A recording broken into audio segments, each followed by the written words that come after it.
From the pitch to the sideline, the calls that shape the game. Welcome to Excellence in Action, the referee show here on islandstats.com, where we dabble in the world of officiating, dissect the decisions, and celebrate the men and women in the middle.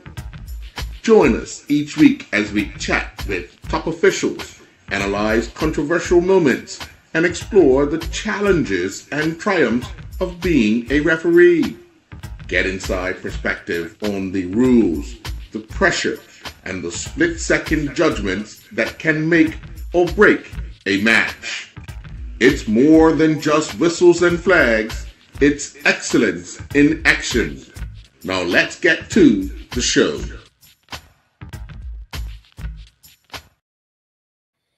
Well, welcome to this edition of Referee Corner, Excellence in Action. I'm joined by several members from overseas who have come to Bermuda yet again. Their passport colors are changing as we speak. They're here so often. I know some of them probably don't want to hear that, but we're changing those passports so you guys can stay. First of all, I can't keep saying this enough. Thank you very, very much for coming to Bermuda and assisting us in ensuring that our game continues to grow and the opportunities that you guys are given, not only the players to play the game, but also officials to be able to rub shoulders with you guys and learn from your experiences. So first of all, let me start. I'm going to start with you, Jamar, because you had an opportunity to be here and do the referee assessment program a few months ago. Tell us a bit about just that and what you took away from it and now you're implementing. Well, good afternoon, guys. That program was, to me, very fundamental within me updating what I know about the laws of the game, what is changing in terms of the referee ethos, in terms of how we view the game.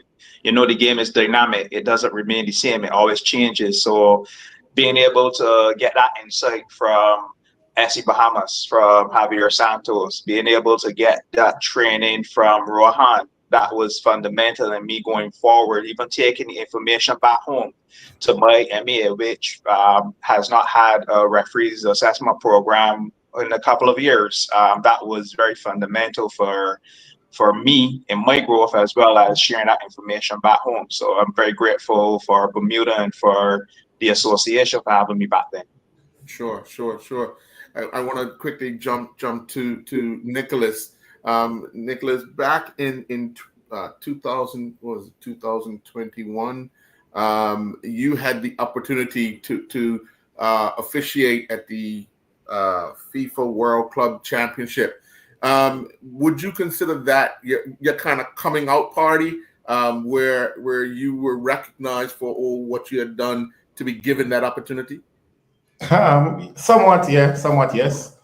It was really a great opportunity to be selected to be in Qatar for the tournament. But the coming out, would have been the one before that, the Under-17 World Cup in Brazil.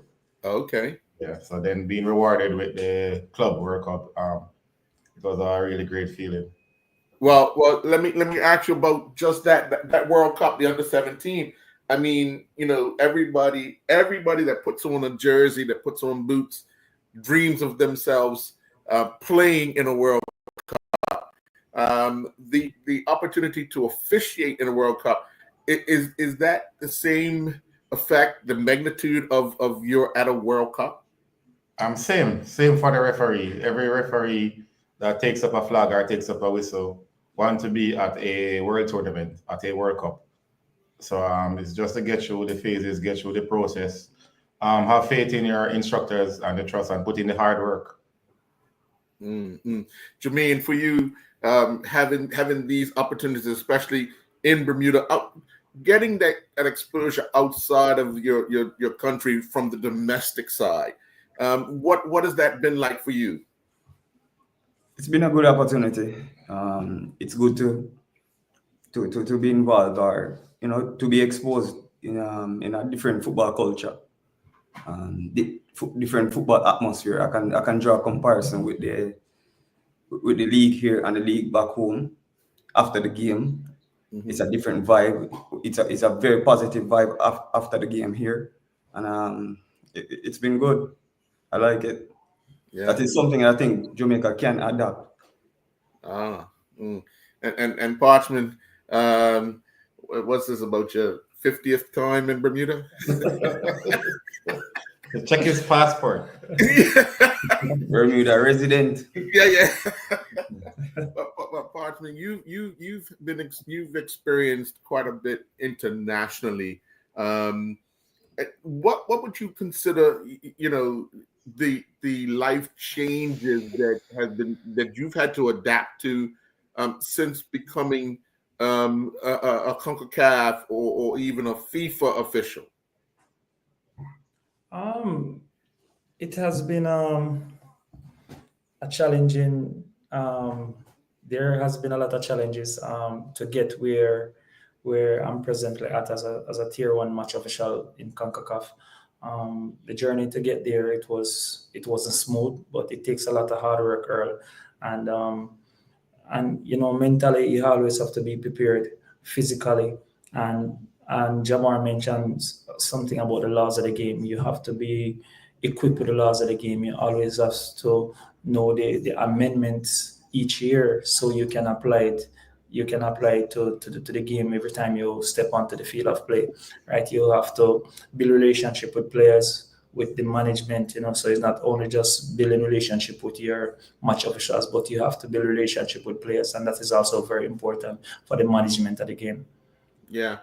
I could be wrong, but I think I remember at the beginning of the season or the last rules of FIFA changing, where just the captain of a team can kind of speak with the official to get clarification on whatever's going on. But we see more and more players becoming aggressive in response to when the whistle's blown towards officials. How can or what can FIFA, CONCACAF do to kind of curb that on this side? I know that they're still trying to figure it out on the European side, but we see it more and more.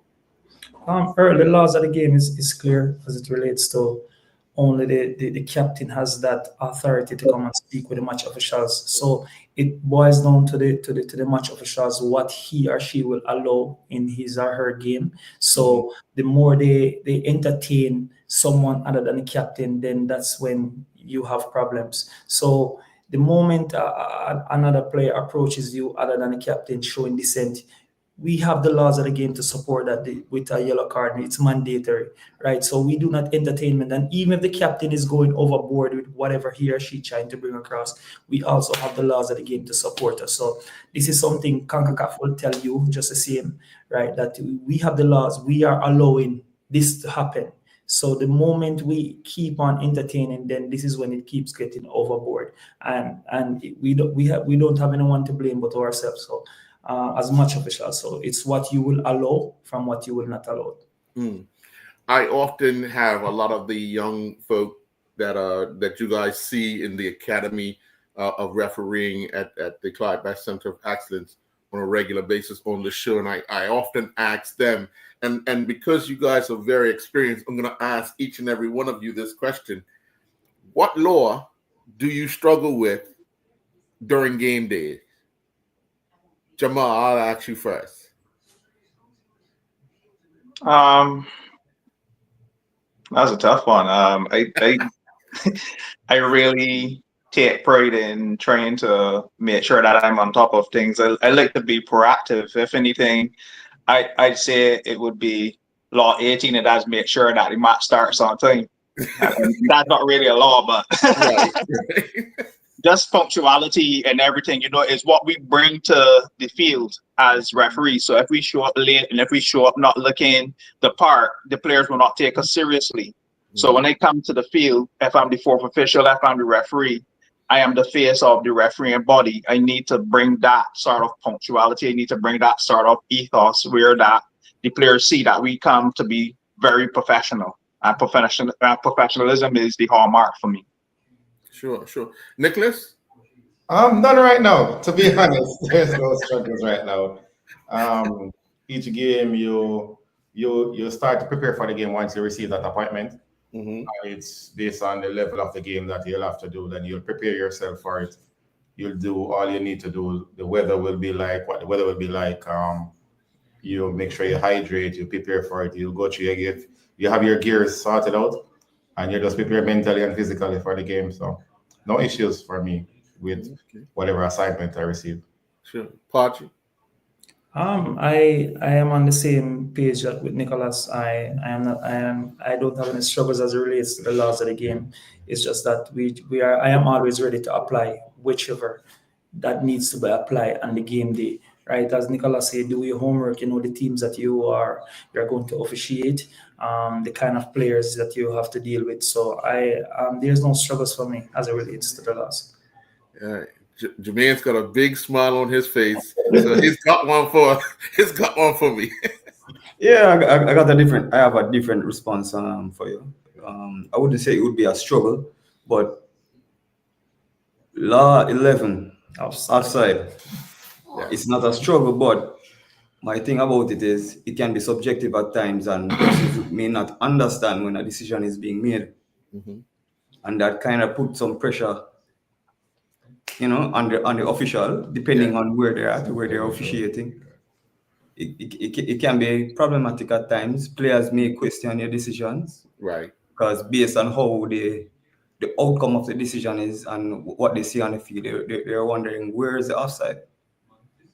But it can get technical, it can get subjective, it can be, it can look funny, but at the same time, a decision is made in a split second, and it only takes a video replay for it to be clear, which is not really present at a live game.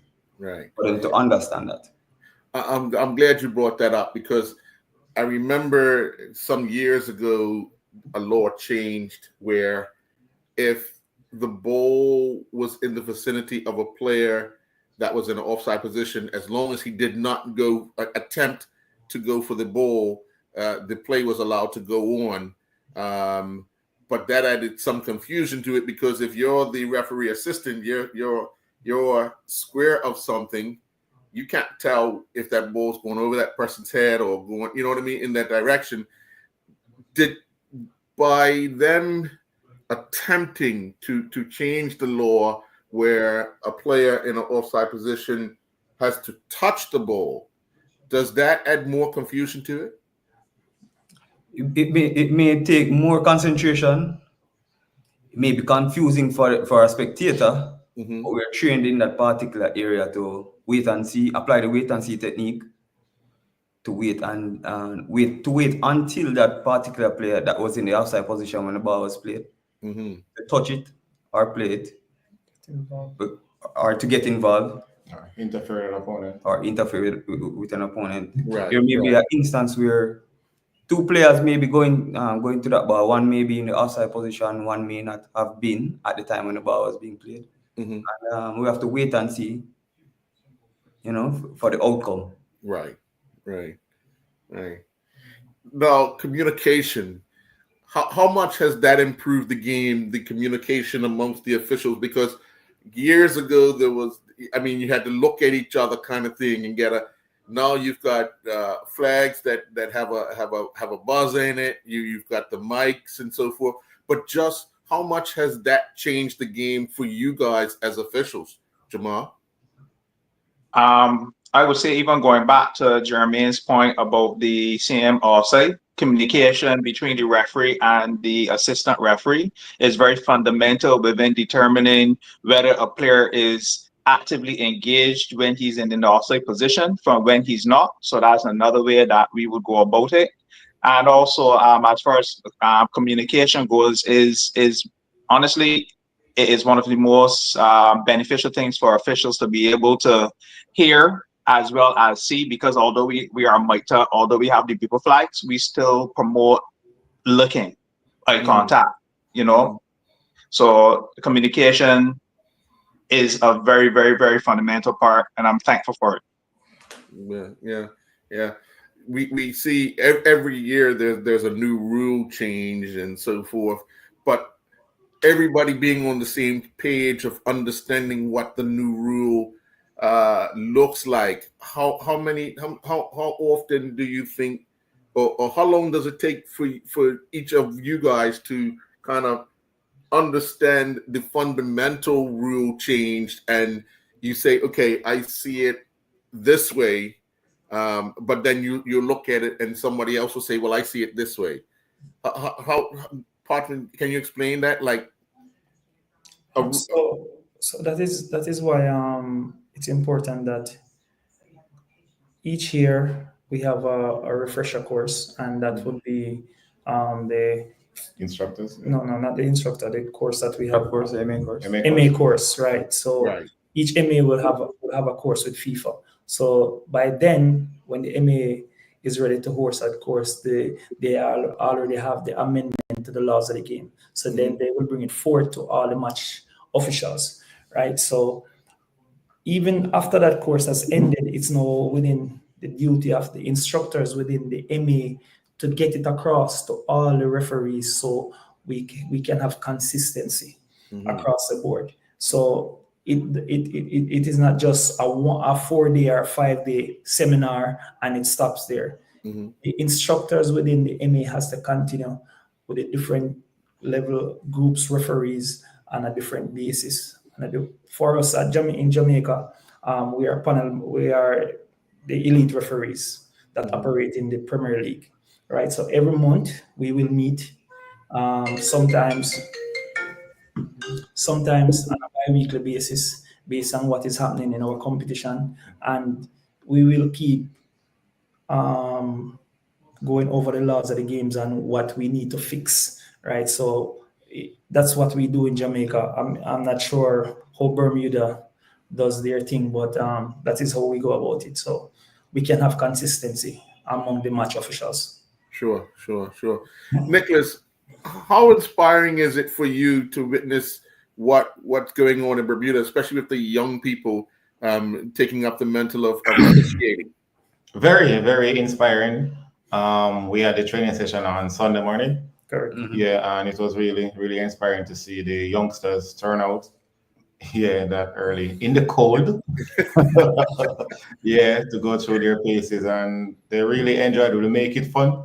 Yeah, we're going through the paces with them, the assistants and the central referees, getting the angles, getting the correct decision, and putting in some work. But they had fun, and it's really, really inspiring to see the youngsters turning out at this age group. Yeah.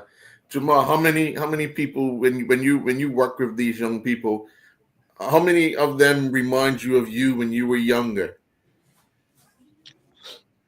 Honestly, working with the young group here in Bermuda, I would say all of them. Like just seeing the enthusiasm when you show up to training. These guys, at that age, you think that you'd more want to be playing and involved in the game, and they are taking their involvement to another level, which is to be arbitrator of the game. That is, I cannot tell you the joy that brings to me to see you guys planting these seeds here right now, and when they bear fruit, I know that Bermuda will be one of the places that you will talk about having some of the best referees within the CONCACAF region. Like, I am just really awestruck by what is going on here.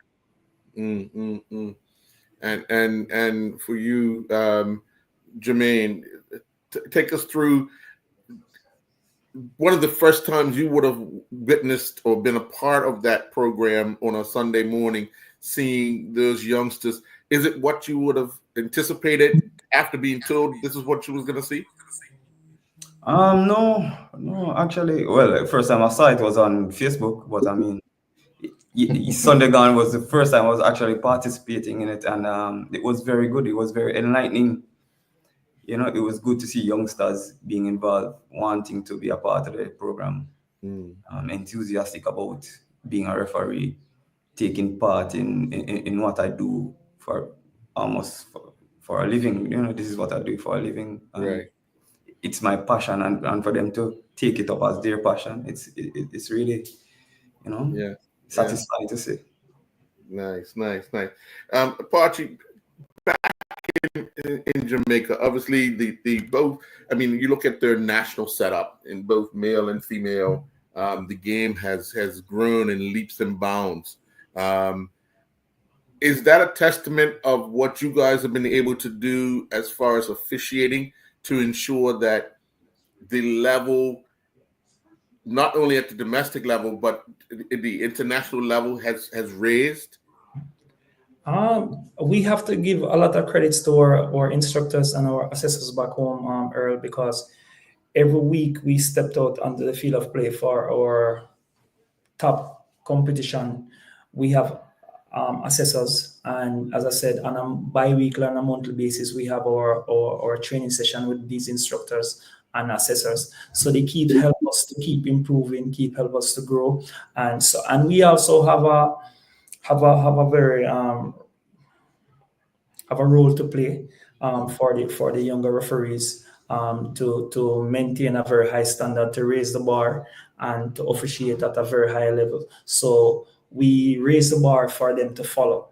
And as I said, this is a testament to our fitness instructors, our technical instructors, and our assessors back home. Sure. We're going to be joined right now by, you guys could say he's adopted in your land, but he's adopting you in his land. Wow. The chairman of referees for the Bermuda Football Association, second vice president, Cranston Williams. Good afternoon, sir. Good afternoon, Mr. Bazin, and good afternoon, Law and Order crew in the building. Nice to see you, sir. Well, Cranston, we often have these guys come to Bermuda, as well as the females come to make sure our games continue to go on and so forth. But trying to map out having these officials come in, it must be a daunting task for you and your people to ensure that we have this quality available to us on a regular basis. Wow, if I'm gonna be honest, it comes with a lot of what you want to say. I told you. I'm asking. No, it's quite technical because you have to give permission or notice to people to about the availability. I've actually had my knuckles wrapped because I didn't follow protocol, I was told. So now I have to make sure I follow protocol when it comes to, especially there's three guys in the middle sitting there. I've gotten a lot of flack. I'm surprised I'm still living, to be perfectly honest. But the officials just tell the people unavailable. They weren't telling them they were coming to Bermuda. But we know Princeton loves to post. So I'm gonna leave and they see they're in Bermuda doing games. Like, hey, yo. So I had to kind of scale it back and do some things. But no, it's been good. Parchman and Nicholas in particular, I have to give a shout out to them, because you recall we first during COVID started trying to think what we could do to keep referees in the forefront. They were the two gentlemen I reached out to, and Stephanie Yising. And every time I called on them, they were always willing to assist. So actually, a lot of people that are coming now is because they gave me the contacts, and it just went from there. Jamal has Bermuda passport now. He's been there probably about 50 times. He's been flying him a joke. His Bermuda eyes now. I said that at the top of the show. Yeah, his Bermuda eyes now. He just lives in Barbados for like 6 months out of the year and lives in Bermuda for the other 6. So yeah, that's pretty much how that works. And then Mr. Yising, he's trying to find a wife. He was trying very hard last night. He might be articulating her very soon as well. So I'm gonna have to look for international reps anymore. They'll be right on audit. But no, all jokes aside, they refereed last night, and it was watching like what they say. What's that saying they have where class is permanent, form is temporary? Mr. Parchman exhibited a master class yesterday. Because those two teams, Earl, quote unquote, it was a friendly. That was not a friend. That was like all out war. And the way he conducted the game, the two ARs, it was excellent. Even though one of them was cheating a little bit because his players were fast, but it was a master class. And it's just unfortunate we didn't have more people or referees to witness that. Because I've seen Parchman action on TV, and when he did our Gold Cup match in, I think it was Costa Rica, but to see him here last night, that was a different level. So Big up yourself, Badman Parchment. Thank you, sir. Thank you. Thank you. But yeah, getting a hurdle, as you were saying, sir, it is quite a daunting task because you have to monitor, you have to arrange the transport from the hotel, the food, make sure they get her on time. And then, of course, this time they scared me because they told me that the flight, something was wrong with the door, it wouldn't close. So I ran into panic mode, like, no, these guys don't come for this game. You know, I'm in a lot of trouble. But God worked it out that they made it. So I have to give them thank you. Yeah. But I know, Cranston, you and I often talk about, you know, when you reach out and how quickly the response comes back that they're available. Guys, let me ask you about just being open to be available to come to Bermuda. And well, obviously, Cranston, you mentioned that Parchment was one of the first to come. Understanding what plight Bermuda's in with the struggles, but probably not the only country around the region. How difficult is it for you to say no at times? Nobody says no. Nobody says. Honestly, say that, but Earl, whenever Cranston does call and need our assistant, it's never a no. You know, this guy have so much passion for referees, and the vision that he has for his referees. Trust me, I have never met anyone like Cranston Williams. So whenever the opportunity for him asking us to come and assist and give our support to what he's doing here, we always try our very best to speak to our head of refereeing, Cardella Williams, and also Rohan, just to get the permission to leave and to come here. And then we also have to check our calendar for CONCACAF competitions as well. So we have to clear all of this to ensure that there is not any issue by coming here. You know, so as I said, it's never a no when Cranston call. We always be ready to come and give him our 150% support.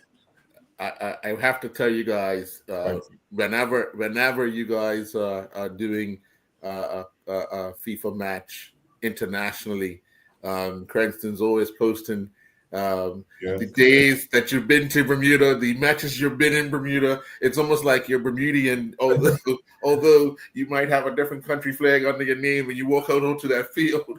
It's a difference, but understanding that a lot of people in Bermuda now know you by face, by name. How does that make you feel that, you know, you're welcomed to another place, almost like a second home? It's a great feeling. Yeah, I'll take this one. It's a great feeling. It was just yesterday.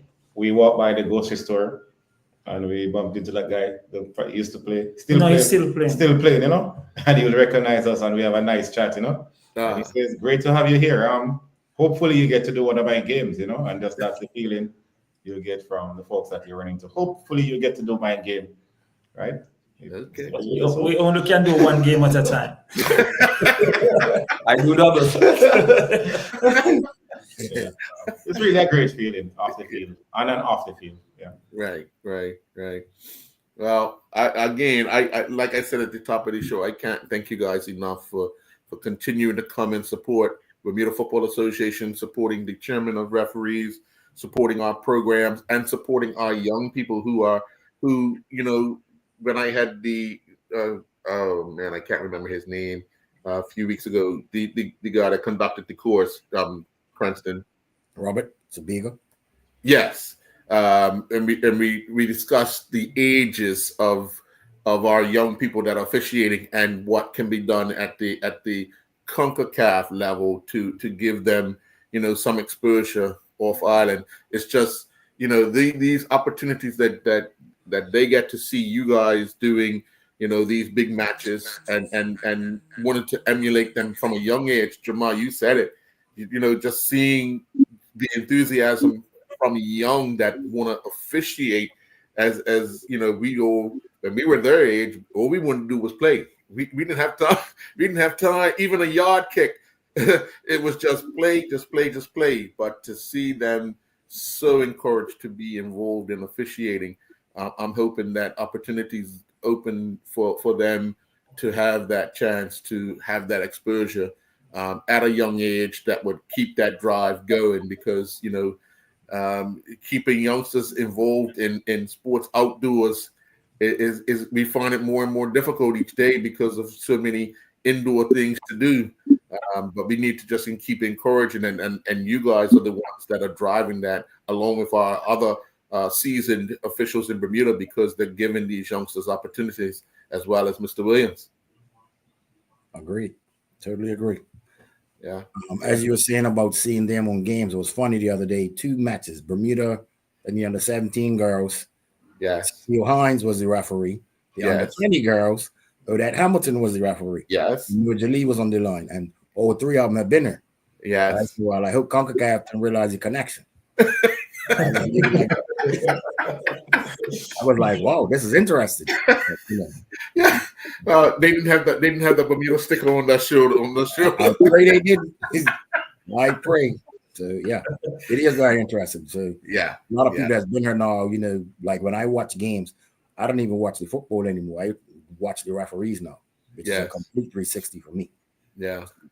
I have to say thanks to these guys, because yes, as Parchment said, normally whenever I just send the SOS, and you look at, especially now, getting on to the latter part of the season with promotion and relegation at stake, and also cup games.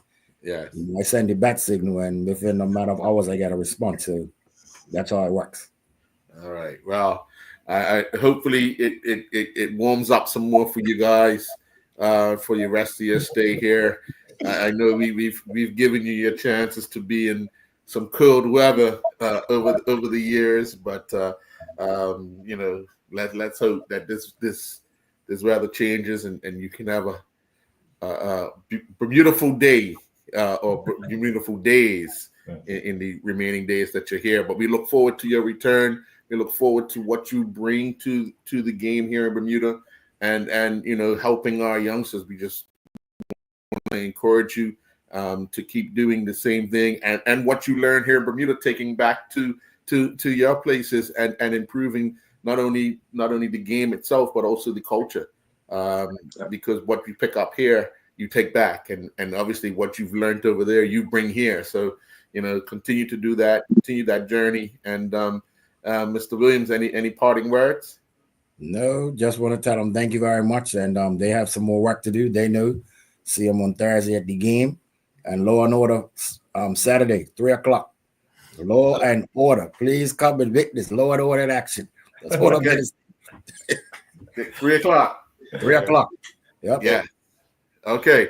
Well, gentlemen, thank you very much for joining. We'll see you next time you're here to talk a little more about this journey that you're on. And obviously, 2026, we know what's big in the U.S., Mexico, and Canada for this region. And I'm hoping that we get an opportunity to see all 4 of you play some part in that, working towards that and being a part of that. And we'll feel like we are with you, and you'll feel our support as well in that journey. So all the best in that regard, hoping to see your name on that list come next year. Thank you, Earl, and thanks for having us as well. Yes. Folks, we'll be back next week with another edition of Referee Corner. Excellence in action right here on islandstats.com. Thank you very much, gentlemen. Enjoy the rest of your day. Thank you. Thanks, Earl. Thank you. Bye.